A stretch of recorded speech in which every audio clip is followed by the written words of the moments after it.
In his new #1 book, Battle for the American Mind, Uprooting a Century of Miseducation, Pete Hegseth details how American education has changed over the decades. Former professor Dr. Carol Swain has witnessed these changes firsthand and has made it her mission to fight back against woke indoctrination in schools. Pete and Dr. Carol Swain join us right now live. Good morning to both of you. Good morning. Good morning. Dr. Swain, let me start with you. You saw this firsthand when you were going through higher education, but now it's morphed into not just higher education or at the college level. Now it's at the local level. It's starting in grade school, it's starting in preschool. It certainly is, and it's something that the fact that they have targeted our children with the indoctrination, that is chilling, in the sense that the universities have been destroyed. The university is over. The university is not a marketplace for ideas. It is an indoctrination center, and the persons, the teachers who have come out of the university system, they have come out woke, and if they have a degree in teaching education, their mission is to indoctrinate your children. Right. You know, Pete, I remember when I was a new father, I was thinking, I hope my kids get a great teacher like I had in my public education. And it would be great if they went to the same school. But that same school might be the same building, but the people inside have a different agenda, you say. Boy, that is exactly right. I was a public school kid. My dad taught public school. I wanted the same thing for my kids, the same experience, the warm glow.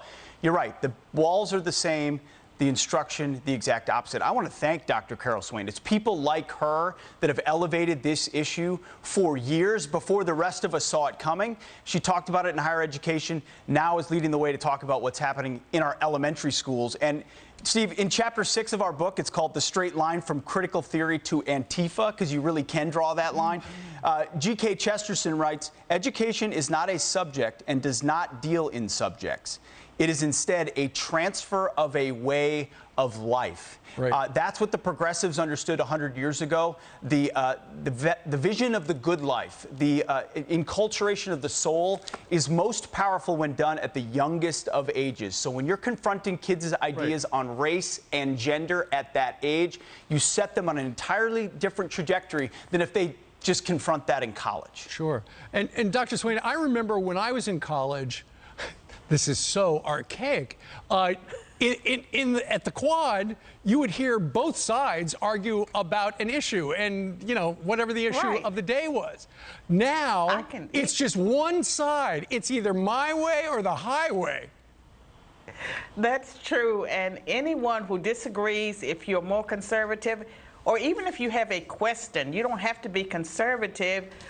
People are afraid to speak. Our young people, regardless of whether they come from conservative or liberal families, they're not being educated.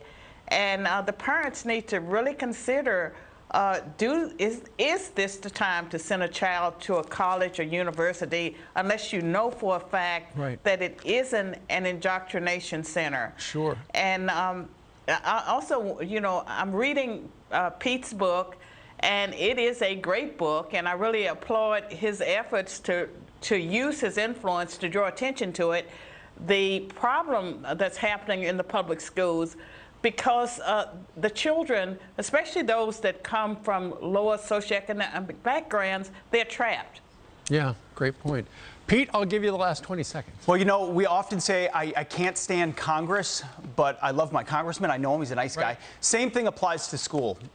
Parents know that education is a miss, but often we make the excuse of saying, but not my school. I know my principal. I know my teacher. Yes, there are great teachers out there. I'm not indicting all of that. But when you look at the entire educational industrial complex, as Carol has laid out, it is captured. So this book is an attempt to help parents and grandparents get their arms around the scope of the problem and then arm them to do something about it. 5 chapters about the solution. Really appreciate the opportunity to share it with this audience. Absolutely. And speaking of parents, Father's Day weekend, you could go on Amazon, order it right now. It'll be at your house tomorrow, just in time for Dad. The book is Battle for the American Mind. Pete, thank you very much. And thank Dr. you, Steve. Swain, thank you, Carol. Thank you for joining us from Nashville.